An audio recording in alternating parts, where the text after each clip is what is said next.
Tay trái.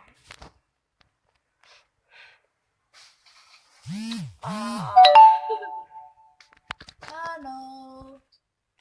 Hello. Yes. Ô, cái gì nóng.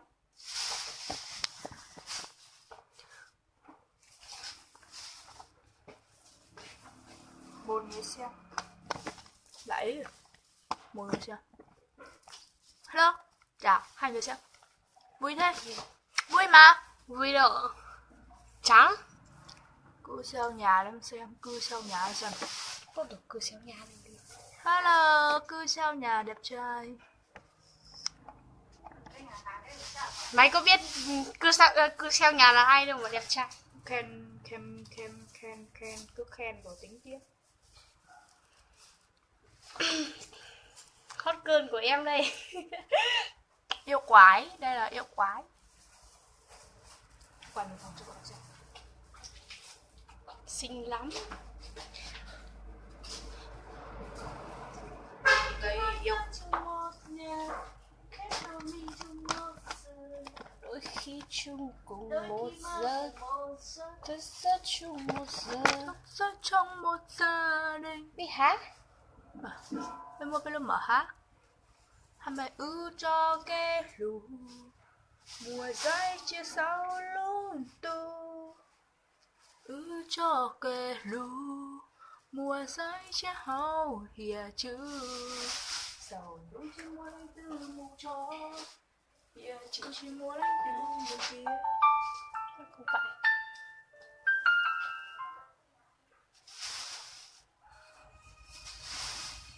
Út lúc còn mở bài này đi.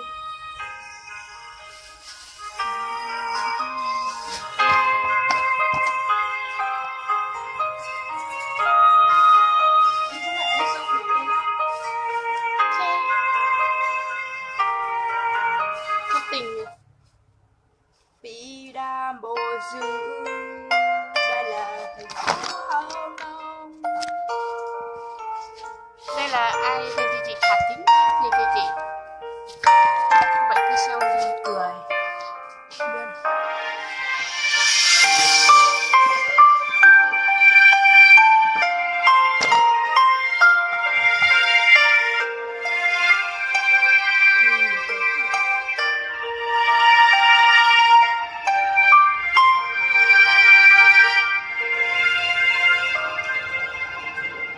Anh đã không giữ được nhiều hạnh phúc cho em. Nhiều khi giận nhau, nước mắt anh cứ rơi thật nhiều. Anh xin lỗi em, hãy tha thứ cho anh lần này. Đừng rời xa em, anh nói đi, em rất yêu anh. Nhưng mai cuộc sống không như anh đã ước mong. Của một tình yêu sẽ hạnh phúc sống như bao giờ. Một người yêu anh, yêu em đắm say. Một người bên em mỗi khi. Mà giờ đây nước mắt anh đã rơi rồi. Được, em mở cái bài của dân tộc hát nhá. Lu có lu cò, lu cò. Rồi. YouTube đâu vậy chứ? Bài gì? Chứ có hai bài tiếng dân tộc Đức Teddy. Anh là dân tộc gì ấy? Anh Đức Teddy. Ui, mai quá kiếm được bài này rồi. Không, ấy mà mở cái bài tiếng dân tộc.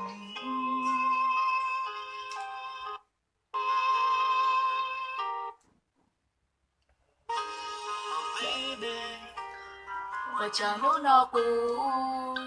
Xa cháu có ý lấy sự tia nhùa. Tua cháu cũ thơ chùa.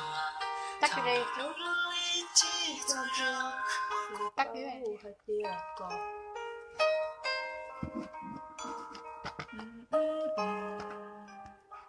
Cũ tư chi giống.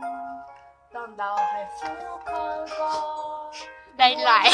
Tao gió có thể qua đi cô chỉ ta. Anh tự tin anh có nghe hát cái gì không? Rồi bây giờ hát. Em hát cho bài Tình yêu màu nắng cho anh nghe. Đồ ghê Tôi chỉ tao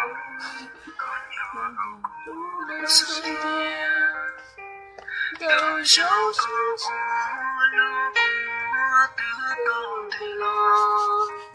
Cô tha chỉ có hãy tha thứ cho cô ý giờ. Mở bài này có thua đâu, mày mở bài nào có lời. có thua. Tao mở bài khác có lời.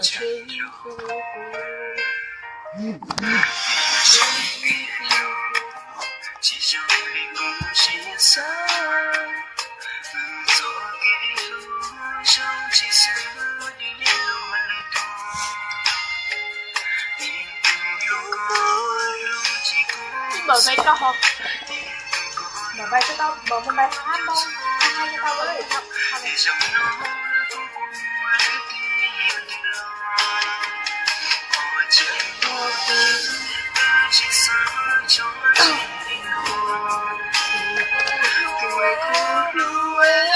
Cô chẳng nhớ có yêu khó tin.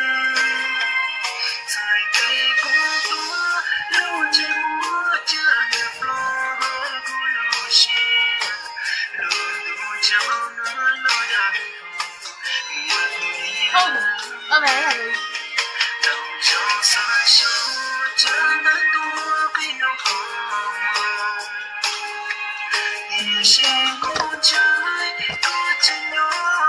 Làm điện. Em không hát à? Đang hát, tai đen. Tai đen, tai đi. Tai đi. Thủ mấy à? Em hát cho anh nghe cái bài làm trông em nhé, nhưng mà mày bà Lạc đề rồi, lạc đề rồi. bằng lời mong Đi cho chỗ anh khác nghe. chơi đi, lạc đề rồi.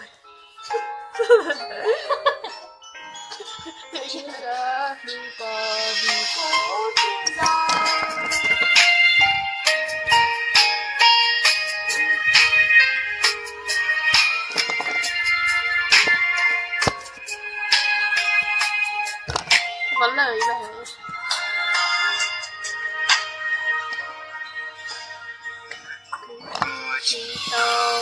Mày mở cho tao cái bài hát này với. Không thua. Ơ không, không biết múa đâu. Không biết múa đâu. Rồi vậy cô muốn có trên kia, có trên thua cô. Chỉ trong những lúc chia xa.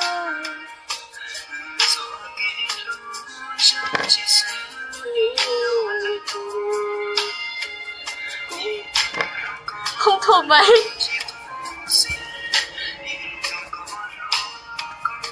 Mở cái bài này buồn quá rồi. Mở bài khác anh nhá.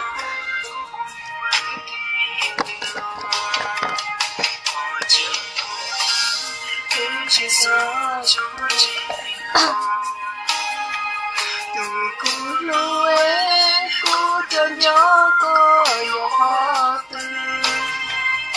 Hãy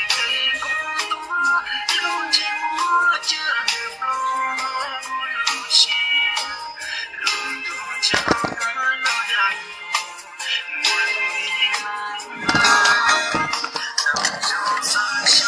cho kênh Ghiền Mì Gõ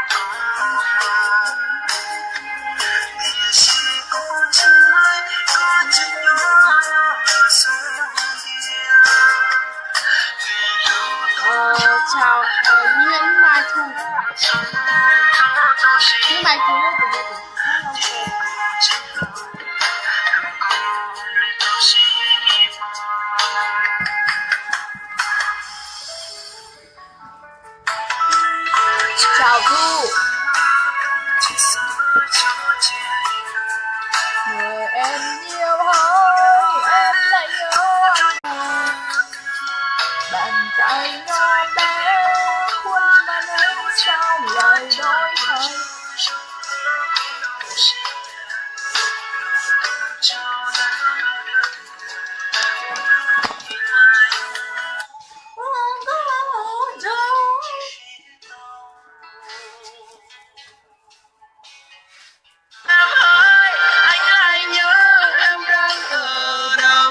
sự nhiều khi muốn nhắn tin gửi cho em nhiều, lại sợ người ai đang hạnh phúc vui bên một ai.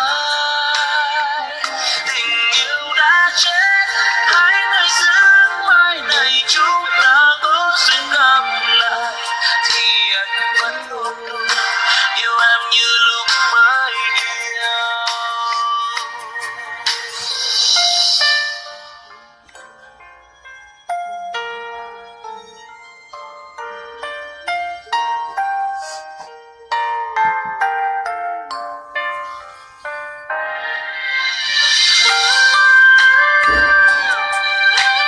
Tiếng Mông không thuộc anh Đức ạ.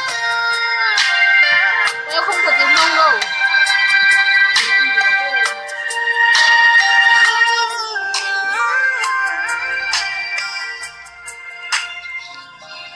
Mà anh Đức gì đấy ạ, anh mới nghe tiếng Mông nữa à?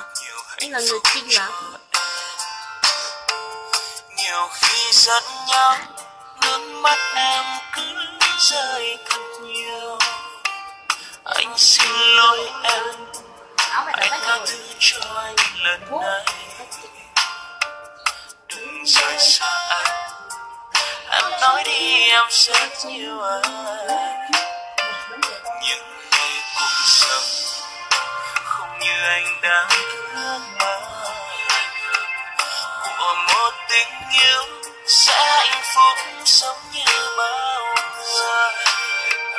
Một người yêu em đắm say, một người bên em mỗi khi mà giờ đây nước mắt anh đã rơi rồi. Thật ra anh đâu có muốn chia tay như vậy. Người yêu em ơi, anh lại nhớ em đang ở đâu. Bàn tay nhỏ bé, khuôn mặt ấy sao lại đổi thay để anh nơi này. Ngoài trời mưa cứ rơi lặng thầm, chỉ còn riêng anh. Nhiều khi muốn nhắn tin gửi cho em nhiều.啊，结果那没事，哎，这没事，我洗的。宝宝在被买门照相。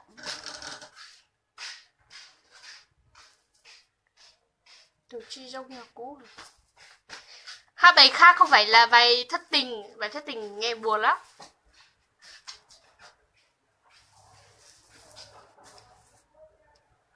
Nào sao nó còn? Không bật đi.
Có lời để bài hát.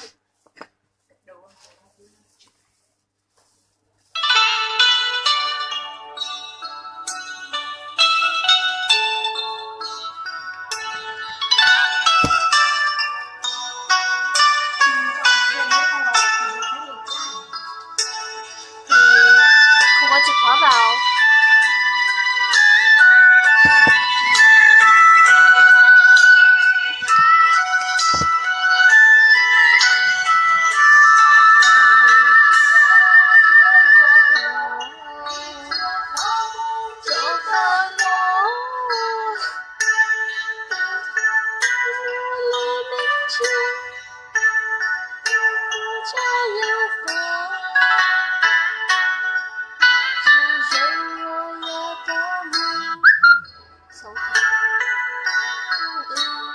痛苦，只有孤寂中，又到了汗了。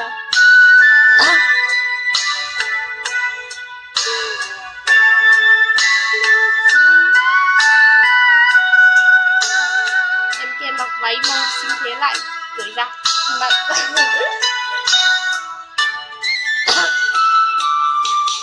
chỉ nhờ có yêu cha chỉ phụ có cũng chỉ sao anh nhau kia có trên khu sinh kia hát tiếng Mông không hay đâu, không biết hát.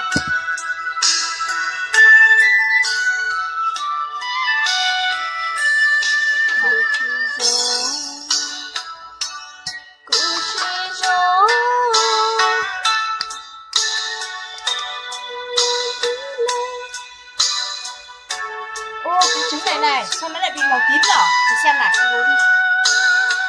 Nhỏ. Ui. Nguy hiểm. Ê, xem này. Trứng tím đấy, lần đầu tiên đấy. Ai ăn không? Bác chọn trứng vịt mà. Vịt, con vịt chắc nó màu tím. Như kiểu thối ấy, nhưng mà làm gì thối đâu. Có dám ăn không nhở? Thối cũng ăn được mà. Có yêu cha chỉ phụ, yêu sĩ cũng có chung yêu cầu, trên không sự. Ai nhắn tin cho mày kìa, có chứ à? Loại. Vừa vừa nụ hôn cho chiều mơ.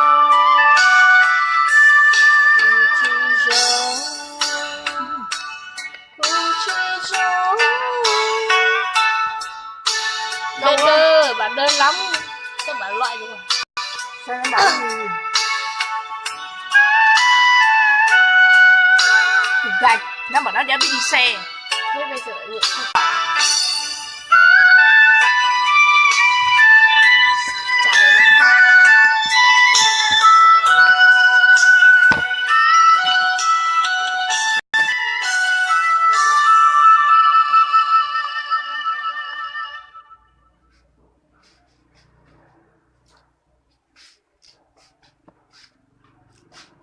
Nó biết xe nó mà.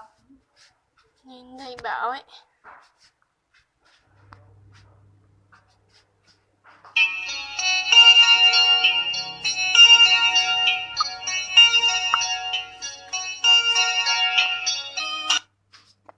Eo.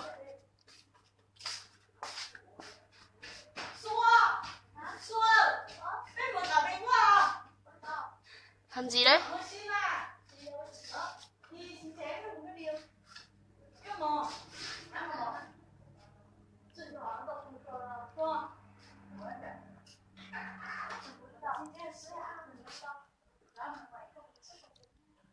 Làm cái gì đấy chứ?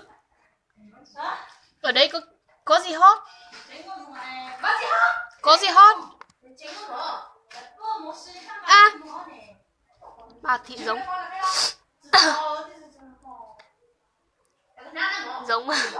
Giống đang xem. Bà à thôi không nói. Giống. YouTube đi đâu rồi? Chỗ này này.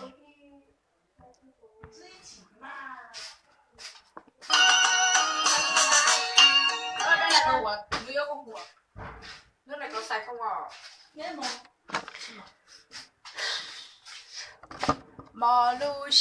Không hát cái này. Tu chia phải. Đó tao biết là. Mà nó thích. Cháu vào đi. Thiều cơ ư vô không dư.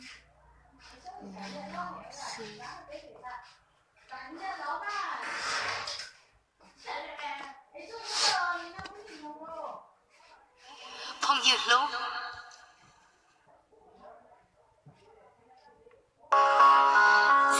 Giờ chuyện